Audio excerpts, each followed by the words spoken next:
As we heard, the Public Protector released a scathing report on the state of public hospitals yesterday. It highlighted severe staff shortages and lack of protective equipment. Well, Nursing Union Denosa is welcoming that report, saying it's no surprise. Let's speak now to the union's Kasim Lekwati, who says the report confirms issues that they've been raising for months. Kasim, good morning. And yes, exactly that. This echoes everything that we've heard from not just Denosa, but other healthcare workers as well, who've had to deal with this time. So what needs to happen now? Yeah, thanks for hosting us. Yes, indeed, the Public Protector's report confirms the outcry we've been having all the time about the serious shortage of healthcare workers, in particular nurses. And their findings in 5 provinces, in 17 healthcare facilities, confirms our outcry. And this is very disturbing. Among other things about the shortage of staff was the poor quality of PPE. And we welcome that report.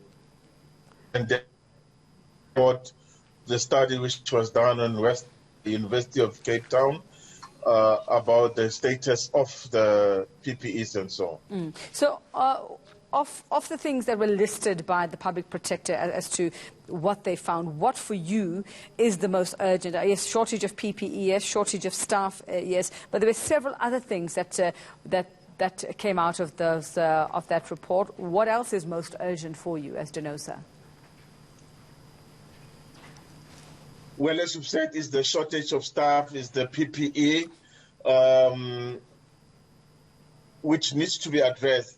And what we are saying as Denosa is those contract workers that were taken for a period of 6 months to be, confirmed as full-time employees, because that will alleviate our plight and our strain within the hospitals, especially during the second strain of the COVID, and among other things during this festive season, where we are going to find a lot of assault cases and accident cases piling up the casualty departments and so on. Right. So we need more hands on deck to make sure that we can...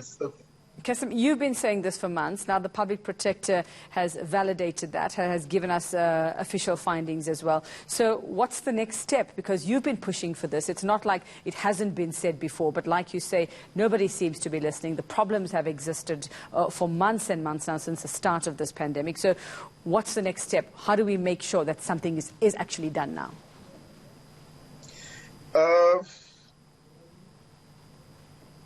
What needs to be done is to go back again to the Department of Health and to government in particular and confirm this report. And really, we'll have to exercise some other measures. If it means we need to drag them, and we hate doing things where the courts have to determine things which are very obvious and factual. Excuse me. So we are going to engage the minister as a matter of utmost urgency to make sure that these things get addressed.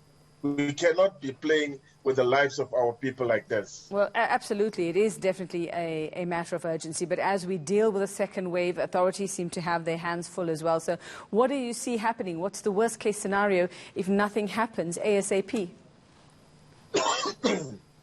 Well, we have indicated that the second wave of COVID found us really wanting, because we are not ready. That I can tell you. And as the Department of Health can say they are ready to deal with this crisis, they will be misleading the country. So there is an urgent need.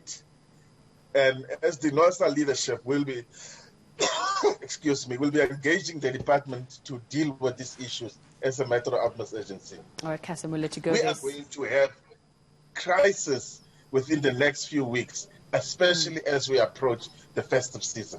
Thanks very much there, Kasim Lekwati from Denosa, the Acting General Secretary. They're just responding to the Public Protector's findings, which is exactly what they've been saying over the past couple of months as well, the situation that the frontline healthcare workers find themselves in and the challenges they face. Still to come.